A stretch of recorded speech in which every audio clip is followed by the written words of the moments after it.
If you were also invested in the darling of the market, the silver ETF, do not skip this video. Starting 9:15, the opening bell on the 22nd of January 2026, we saw complete panic on the street across all silver ETFs as the ETFs went down by more than 20% on an intraday basis. Now let's zoom out a little and look at an unforgettable run of silver in the last year, giving a return of more than 250% in just one calendar year on the back of high industrial demand, export curbs by China, and the physical shortage of the commodity. On your screen, you'll see a picture where there are calculations that the silver on the MCX was trading at a 12% premium with that of the silver which was trading on COMEX, resulting in a clear mismatch in the commodity prices. Now, this premium was largely bloated because of the speculations that the government is going to increase the import duty on silver and gold, which was slashed in the earlier budgets to nearly 6%, and this was done to reduce illegal smuggling of these precious metals. Now, we all have heard that leverage is a double edged sword in the market, and today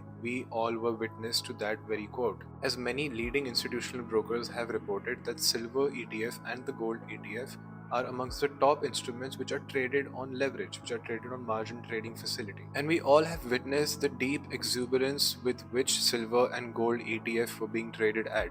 And when there is such a down move which starts to cascade, there is a domino, a ripple effect which is caused by the liquidation of the leveraged positions. But before we saw this deep correction in the ETFs today, it all started yesterday evening where Mr. Donald Trump at the Davos event said that he won't be using force and military force to acquire Greenland. And after that, Mr. Donald Trump also posted that he won't be putting the tariffs on the European Union countries. Time and again, we have unfortunately witnessed that price changes perception when the mindset and risk management goes for a toss, when greed takes over, when you start hearing things like silver will go to 5 lakh, 10 lakh, 15 lakh, 20 lakh, and when highly leveraged positions are being taken to support that one single rumor or one single development which is against that thesis can completely crash the price. To conclude, I'm going to leave you with this thought that unlike gold, central banks are not buying silver. This historical price rise is a byproduct of industrial demand, shortage of the physical commodity, which is